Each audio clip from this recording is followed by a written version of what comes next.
তার যে প্রথম জীবন, যে জিনিসটা খুবই গুরুত্বপূর্ণ বলে আমি মনে করি, যে তিনি ঠাকুরের কাছে যখন গেছিলেন, ঠাকুর ত্রৈলোক্যটাকে দেখে একটা খুব সুন্দর উক্তি করেছিলেন।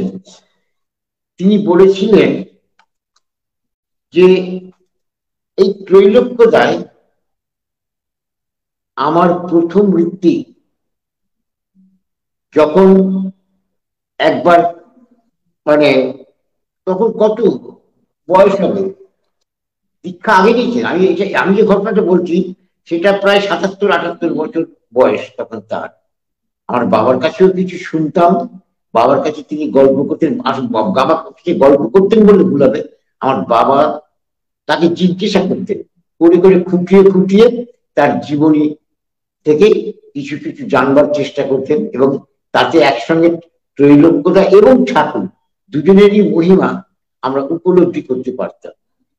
তখন কত প্রায় তার ধরুন তার মারা চলে যাওয়ার অন্তত পক্ষে প্রায় বছর 10 আগে, ৭৭-৭৮ বছর বয়স।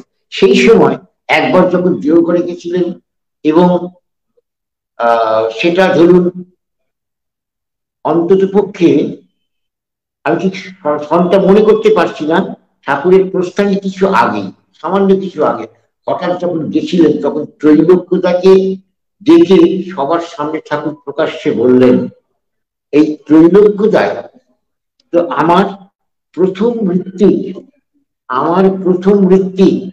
এই কথাটার মানে একটা কথা বলে রাখি, ত্রৈলোক্যদা কিন্তু সরাসরি যেভাবে ঠাকুরের দীক্ষা নেওয়ার যে পদ্ধতি, সেইভাবে কিন্তু তিনি তার দীক্ষা নেননি। তিনি ওই তার যে দীক্ষা, ওই স্বপ্নের মধ্যে ঠাকুরের নাম পেয়েছেন, পরবর্তীকালে সেই নামটা অসুস্থ হয়েছিলেন, অসুস্থ হওয়ার পর তিনি ঠাকুরের নামটা পেয়েছিলেন ওই স্বপ্নের মধ্যে পেয়ে, এবং সেই নাম জপ করতে করতে আবার সুস্থ হয়ে উঠলেন। কিন্তু যেই সুস্থ হলেন, পরবর্তীকালে আবার সেই নামটা কিন্তু তার হারিয়ে গেল, মানে আর স্মরণ করতে পারছে না। পরবর্তীকালে ঠাকুরের সংস্পর্শে এসে ঠাকুরকে যখন এই কথাগুলো বললেন, তারপরেই তিনি করলেন কি, ওই ঠাকুরকে নিয়ে তার এই চলাফেরা, সেই অবস্থাতেই আবার পরবর্তীকালে ঠাকুরের দীক্ষায় দীক্ষিত হয়েছিলেন। এই যে একটা, এর মধ্যে দিয়ে ওই যে বলছেন যে ত্রৈলোক্যদাই আমার প্রথম ঋত্বিক, তার মানে তার মধ্যে দিয়ে ঠাকুর, কিন্তু সেই সময় আরো অনেকেই ছিলেন ঠাকুরের লীলা পার্শ্বদ, কিন্তু ত্রৈলোক্যদা সম্বন্ধে এই কথা বলার কারণটাই হচ্ছে, আমার মনে হয় হয়তো তাকে দেখে কারোর প্রতি কোনো ইয়ে না করেই বলতে পারি যে হয়তো ঠাকুর যেরকম ভাবে চেয়েছিলেন, হয়তো সেইভাবে তিনি হয়তো আস্তে আস্তে আস্তে আস্তে নিজেকে তৈরি করে নিচ্ছিলেন। শুধু তাই নয়, ঠাকুর একটা কথা বলেছিলেন যে যখন শাণ্ডিল্য ইউনিভার্সিটি তৈরি হবে, তখন এই শাণ্ডিল্য ইউনিভার্সিটির সিংহদ্বার, মানে এন্ট্রেন্সে যেটা ঢোকবার যে দরজা, সে সিংহদ্বার যেটাকে আমরা বলি বাংলায়,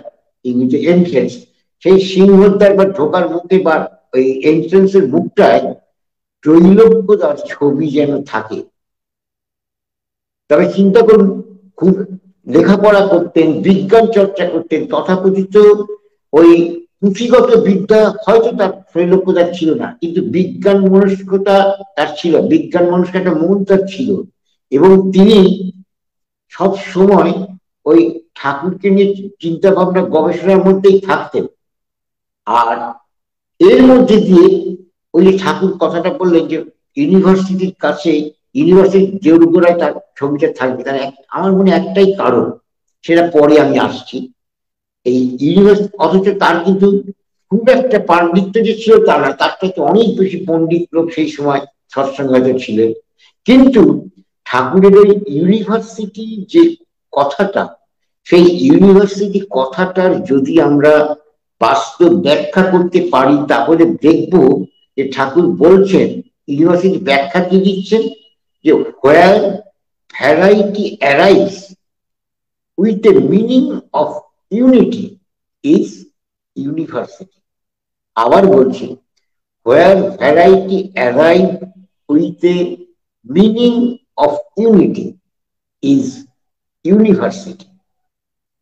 অর্থাৎ যেখানে সমস্ত বৈচিত্র্যের সমন্বয় ঘটে, যে জায়গায় বা যে প্রতিষ্ঠান, সেটাই হচ্ছে ইউনিভার্সিটি বা বিশ্ববিদ্যালয়।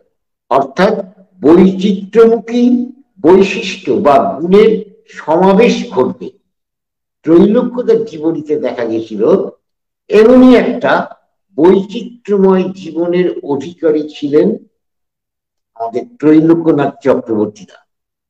কিরকম না, অল্প বয়সে যখন তিনি ওই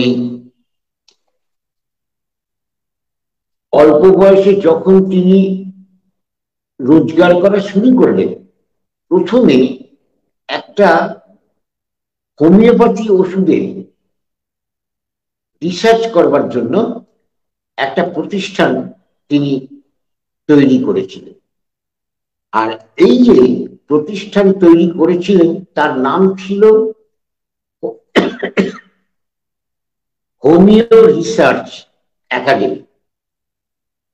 এইটি হচ্ছে, তিনি খুব বেশি পড়াশোনা হয়তো করেননি, কিন্তু ওই বিজ্ঞান মনস্কতা তার ছিল, যেটা ঠাকুর আমাদের প্রত্যেকের কাছে চাইতেন, যে আমরা কোনো কুসংস্কার নয়, বিজ্ঞান বা বিশেষ জ্ঞানের উপর ভিত্তি করে আমরা ঠাকুরকে অনুভব করব, 10 জনের কাছে ঠাকুরকে বিশ্লেষণ করব, কোনো অলৌকিকতা প্রশ্রয় আমরা দেব না, এটাই ঠাকুর চাইতেন।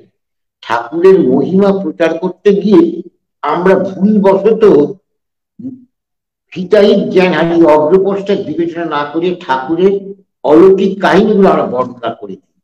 কোন তার পেছনের যে বিজ্ঞানটা আছে সেই বিজ্ঞানটাকে কিন্তু আমরা ব্যাখ্যা করি না। অনেকেই, আমি শুনেছি, অনেকে আমরা বলি, আমি যে ঠাকুরকে ঘোড়ার গাড়ি চলে যাচ্ছেন, এবার ঘোড়ার সহিস ঘোড়ার পিঠে চাবুক মারছেন, বাড়ি পৌঁছবার পর ঠাকুরকে যখন স্নান করার জন্য গায়ে তেল মাখানো হচ্ছিল, দেখা গেল ঠাকুরের পিঠের মধ্যে ঘোড়াকে চাবুক মারার যে দাগ, সেই দাগ রয়ে গেছে।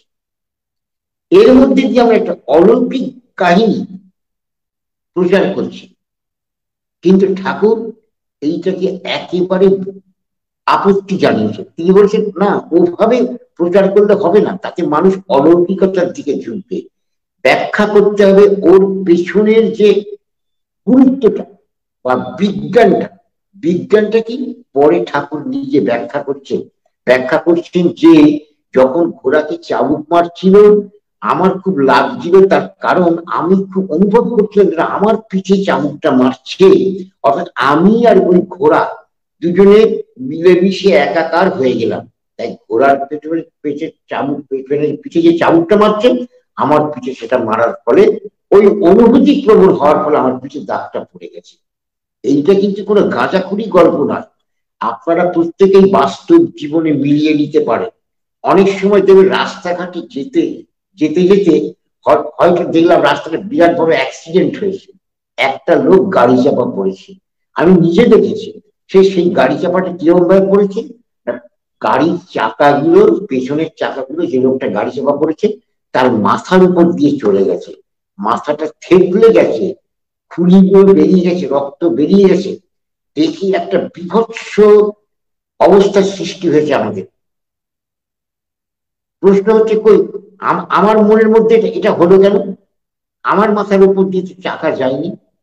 আসলে ওই লোকটার সঙ্গে আমি তখন একাত্ম হয়ে গেছি, তাই ওর মাথার উপর দিয়ে চাকা যাওয়াতে আমি নিজে বাবা বলে চিৎকার, কারণ আমার মাথা দিয়ে চাকা যাচ্ছে, এইটা আমি ভাবছি। এবং পরবর্তীকালে কি কয়েকদিন, 5, 7, 10 দিন, 15 দিন খাওয়া বসা শোয়া ঠিক মতো হতো না। চোখ বুঝলে চোখের সামনে ওই বিভৎস দৃশ্যটা ভেসে উঠত। তার মানে ওই যে লোকটি চাপা পড়েছে তার সঙ্গে আমি নিজেকে একাত্ম বোধ করে ফেলেছি। একাত্মতার ফলেই আমার ওই অনুভূতিটা হচ্ছে। ঠাকুরের ঘোড়ার পিঠে চাবুক মারার পেছনে ঠাকুরের পিঠে যে দাগ পড়েছে ওই একই অনুভূতি কাজ করছে। এইভাবে ব্যাখ্যা করতে হবে, এটাই হচ্ছে যথার্থ বৈজ্ঞানিক ব্যাখ্যা। তার কারণ ঠাকুর বিজ্ঞান মনস্কতাকেই প্রশ্রয় দিতেন, আর কোনো কিছু না। ঠিক এই বিজ্ঞান মনস্কতার প্রতিফলন আমরা দেখেছি ত্রৈলোক্যদাস চরিত্রে। তিনি ওই তার যে প্রতিষ্ঠানের নামটা লক্ষ্য করবেন, হোমিও রিসার্চ একাডেমি। রিসার্চ মানে যেখানে গবেষণা করা, আর গবেষণা করার মধ্যে দিয়েই তো ওই বিশেষ জ্ঞান অর্জন করার অভ্যাসটা তৈরি হয়, অর্থাৎ বিজ্ঞান মনস্কতা তৈরি হয়ে যাচ্ছে।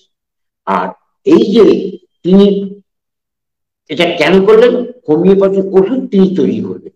আর এই ওষুধ তৈরি করতে গিয়ে যাতে কোনো কেমিক্যাল ব্যবহার করতে না হয়, তার জন্যে কিন্তু ত্রৈলোক্যদা বিভিন্ন দেশীয় ভেষজ ব্যবহার করতেন, যেটা আর্য ঋষিরা করতেন।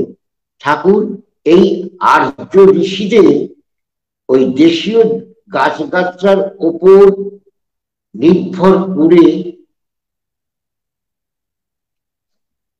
ওষুধপত্র প্রস্তুত করবার কথা বারবার বলতেন। কেন? কারণ ভারতবর্ষ দরিদ্র দেশ, বিদেশ থেকে ওষুধ আমদানি করতে গেলে প্রচুর টাকা খরচা করতে হবে। আমরা আমাদের সাধ্যের মধ্যে সেই দামি ওষুধ ব্যবহার করে নিজেদের রোগকে নিরাময় করতে পারবো না। তাই আমাদের সবসময় দেশীয় ভেষজের উপরে নির্ভর করতে হবে। এবং ঠাকুরের এই কথার প্রতিফলন আমরা প্রখ্যাত বিজ্ঞানী আচার্য জগদীশ চন্দ্র বসু একটা উক্তিতে পাই। জগদীশ চন্দ্র বসু বলেছিলেন, ভারতবর্ষের উত্তর থেকে দক্ষিণ, পূর্ব থেকে পশ্চিম বিভিন্ন প্রান্তে যত গাছরা বিভিন্ন ধরনের শেকড় বাকড় পাওয়া যায়, ওগুলোকে যদি ঠিক ভাবে গবেষণা করে আমরা তার থেকে আমাদের বিভিন্ন রোগ নিরাময়ের ওষুধ বিক্রি করি, এই তৈরি করে ব্যবহার করি এবং বাইরে বিক্রি করি, তাহলে আমাদের বিদেশ থেকে আর ওষুধ আমদানি করতে হবে না।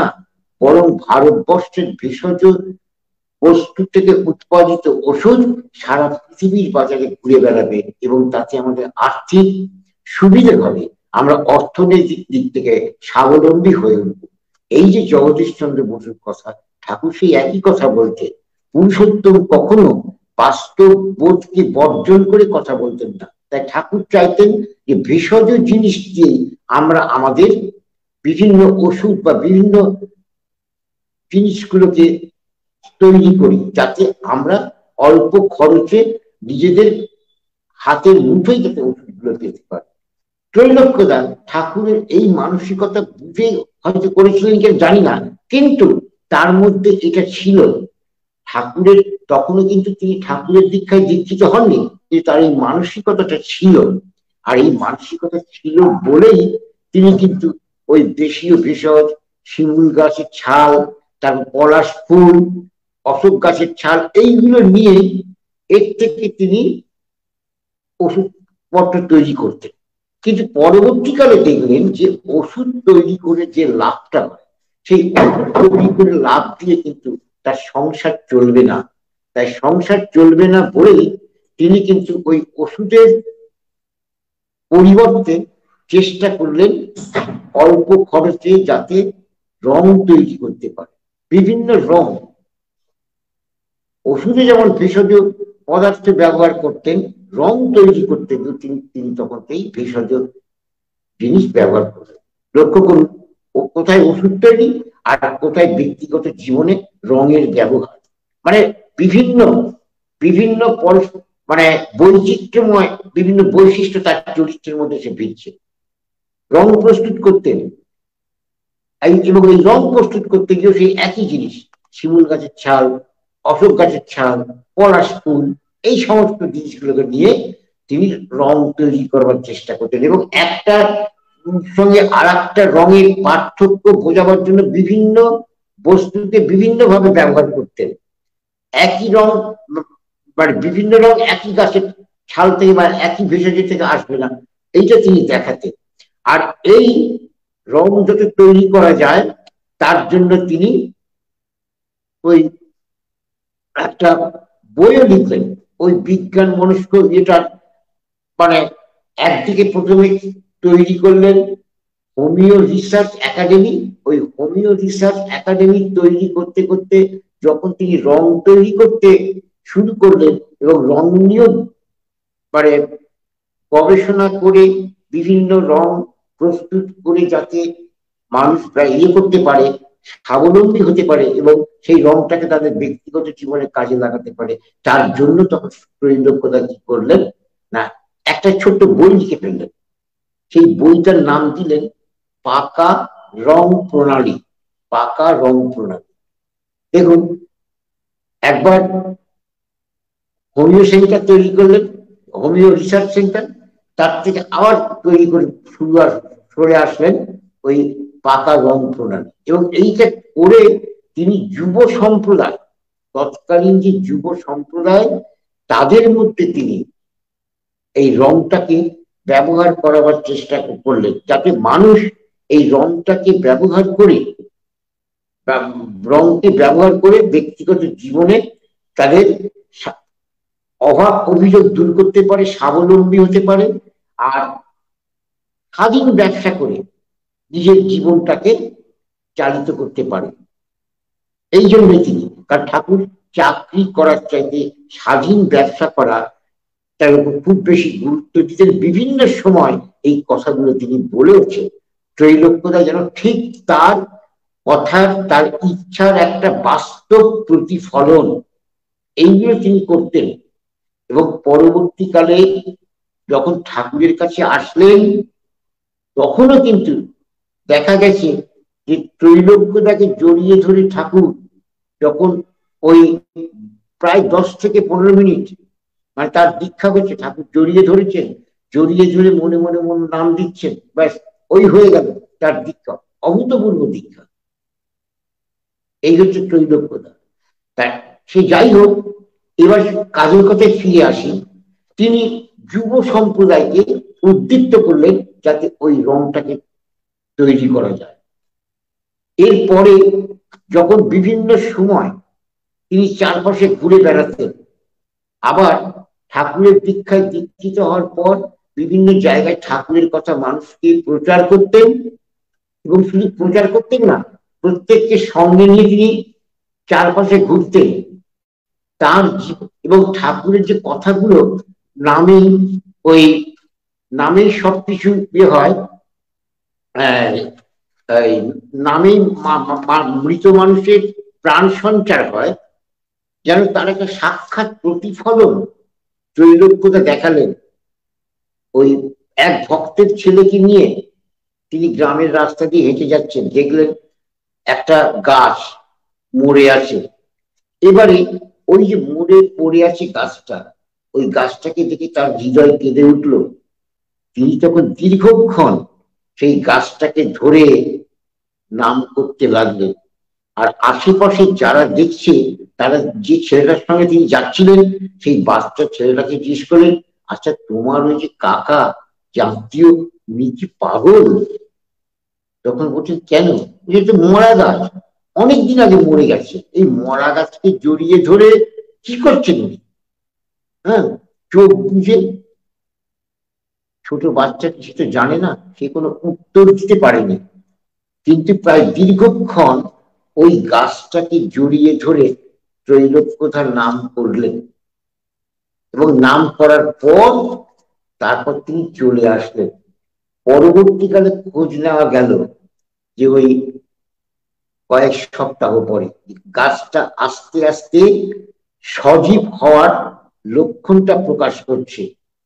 আর সেই মরা ছালগুলো নেই, মনে হচ্ছে যেন গাছের মধ্যে একটা প্রাণ প্রতিষ্ঠা হয়েছে, ছোট ছোট পাতা দেখা দিচ্ছে, ফুল ফলছে হচ্ছে। কিন্তু সেটা চট করে না, কিছুদিন পর, প্রায় 2-3 মাস সময় লেগেছিল, কিন্তু এটা ঘটেছে। এই জিনিসটা, এই যেটা ঘটেছে, মানে কি গভীর বিশ্বাস। আমরা মুখে বলি বটে যে নামে সবকিছু হয়, কিন্তু এইভাবে নামের মাধ্যমে সবকিছু হয়, এটা বিশ্বাস আমরা হয়তো সবসময় করি কিনা সেটা সন্দেহ আছে। কিন্তু ত্রৈলোক্যদা এই জিনিসটা করেছিলেন। তিনি ওই নামের মধ্যে দিয়ে একটা মৃত মৃত জিনিসকে আবার তার প্রাণ ফিরিয়ে দিয়েছিলেন। লক্ষ্য করবেন তার অনেক কালে, অনেক পরে, পরবর্তীকালে আমাদের শ্রদ্ধেয় অধ্যাপক পঞ্চানন সরকার তার যাতে গান লিখেছিলেন, নামামৃত রসধারে শুষ্ক তরু মঞ্জরে। এখন জানি না আমি কি ভেবে এই কথাটা পঞ্চাননদা লিখেছিলেন। ত্রৈলোক্যদার এই ঘটনাটা তিনি শুনেছিলেন কিনা জানি না, কিন্তু ওই মৃত গাছকে জড়িয়ে ধরে ত্রৈলোক্যদার নাম করতে করতে পরবর্তীকালে সেই মৃত গাছকে জীবিত করে তোলা, প্রাণহীন গাছে প্রাণের সঞ্চার করা, আর পঞ্চানন সরকার তার গাওয়া যে নামামৃত রসধারে শুষ্ক তরু মঞ্জরে, কথা দুটো, মানে পঞ্চানন্দার গান আর ত্রৈলোক্যদার বাস্তব কর্ম দুটো মিলেমিশে একাকার হয়ে যেন ঠাকুরের মহিমাকে আরো বেশি করে মহিমান্বিত করে দিচ্ছে। এই হচ্ছে না আমাদের ঠাকুর, অর্থাৎ মৃতের মধ্যেও তিনি প্রাণ সঞ্চার করতে পারেন। শুধু পঞ্চানন সরকার তার ভাবে ভাবে গান লিখছেন তা নয়, ত্রৈলোক্যদা তার আগে সেটাকে বাস্তব কর্মে দিয়ে প্রতিফলিত করেছেন, তবেই আমরা সেটা করতে পারছি। এই হচ্ছে ত্রৈলোক্যদার জীবনের বৈশিষ্ট্য, অর্থাৎ ঠাকুরকে তিনি বাই প্র্যাকটিস প্রতিফলিত করেছেন। অর্থাৎ ঠাকুর বলছেন তোমরা ওই যে কথাই বলেন ফলে না পরিচয়, এটা ঠিক তাই। ঠাকুর কি সেটা বুঝতে গেলে ওই পঞ্চানন সরকার, ওই ত্রৈলোক্যনাথ চক্রবর্তী, এদের দেখলেই দেখা যায় যে ঠাকুর কি ছিলেন, বা ঠাকুর কি চেয়েছেন, বা ঠাকুর কি হয়েছে, বা ঠাকুর কি আমাদের দিয়েছেন। এই হচ্ছে আমাদের একমাত্র পরিচয় যে ঠাকুর আমাদের কিভাবে অযোগ্যকে যোগ্য, অপদার্থকে পদার্থ, অজ্ঞানকে জ্ঞানী করে দিচ্ছে। ত্রৈলোক্যদার চরিত্রের আরো কিছু বৈশিষ্ট্য আছে। তিনি যখন ঠাকুরের যাজন করতে বেরোতেন, শোনা গেছে, এটা পরবর্তীকালে বাবার কাছ থেকে শুনেছিলাম, ত্রৈলোক্যদা বলছেন যে হ্যাঁ, যখনই গেছি হয় কোনো নাম করা উকিল কিংবা ডাক্তার, চিকিৎসক, শিক্ষক, সমাজসেবী, এক জমিদার, জমিদারের নায়েক, এক কথা সমাজের যারা তৎকালীন উচ্চ শ্রেণীর মানুষ, তিনি তাদের কাছে কিন্তু যাজন করতেন। কেন তাদের কাছে যাজন করতেন? কারণ এই ধরনের মানুষগুলো কিন্তু ঠাকুরের এই মানে তার যারা অনুগত সাধারণ মানুষ, অল্প শিক্ষিত, অর্ধ শিক্ষিত, দিনহীন মানুষ, যাদের বোধভাষী কম, এই মানুষগুলোকে প্রভাবিত করবার একটা ক্ষমতা থাকে। আর ঠাকুর বারবার বলতেন যখনই তোমরা আমার যাজন করতে যাবে, ওই শুধু নিচু স্তরের মানুষরা, নিচু স্তরের মানুষকে তো করবেই, চেষ্টা করবে কোনো একটা গ্রামে যখন যাচ্ছে সেই গ্রামের কোনো প্রভাবশালী জমিদার, প্রভাবশালী মানুষ, তাদের ধরার চেষ্টা করবে। কারণ তাদের ধরে, তাদের যদি যাজন করে ঠাকুরের কাছে নিয়ে আসতে পারো বা ঠাকুরের দীক্ষায় দীক্ষিত করতে পারো, তাহলে কিন্তু দেখা যাবে যে ওই আরো বেশি বেশি করে সাধারণ মানুষ ঠাকুরের দীক্ষায় দীক্ষিত হবে। এইটাই ছিল ত্রৈলোক্যদার আর একটা বৈশিষ্ট্য। তা এই যে বৈশিষ্ট্যটা আমি চিন্তা করছিলাম, ত্রৈলোক্যদাকে নিয়ে চিন্তা করতেন, কেন এটা তিনি করতেন। আলোচনা প্রসঙ্গে হঠাৎ মনে পড়ে গেল, আলোচনা প্রসঙ্গে পড়তে গিয়ে কোনো একটা জায়গায় দেখেছিলাম ঠাকুর ভক্তদের বলতেন, ওই যে রামদাস স্বামী শিবাজিকে বলতেন না কি করে যাজন করতে হয়, ওইটা আরেকবার পড়েন তো। ঠাকুরের খুব প্রিয় ছিল শিবাজি এবং রামদাস স্বামীর উপাখ্যান। সেই রামদাস স্বামীর উপাখ্যান ঠাকুর তখন বলছেন যে ওটা আমার পড়েন তো।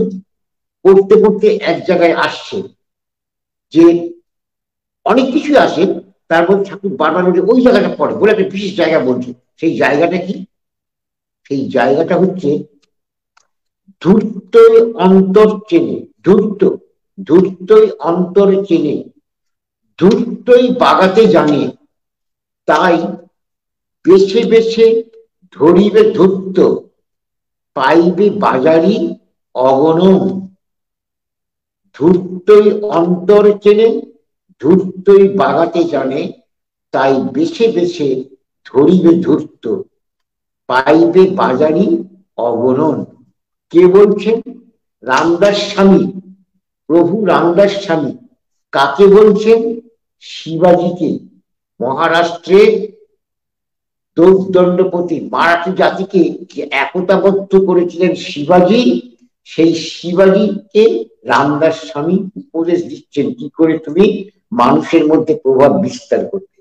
তখন এই কথাগুলো বলেছিলেন, ধূর্তই বাগাতে জানে, ধূর্তই অন্তরে চেনে, বেশি তাই বেশি বেশি ধরিবে ধূর্ত, পাইবে বাজারি অগণন। এই কথাটায় ঠাকুর খুব পছন্দ করছেন। আর দেখুন ত্রৈলোক্যদার চরিত্র দেখুন, তিনি যাদন করতে গিয়ে যখনই গেছেন তখনই হয় কোনো বিখ্যাত উকিল, নয় ডাক্তার, নয় সমাজসেবী, নয় কোনো শিক্ষক, নয় কোনো গ্রামের একজন প্রভাবশালী প্রতিপত্তিশালী বিত্তবান জমিদার, এদের ধরেছেন। এদের ধরে এদের কাছে তিনি যাদন করতেন।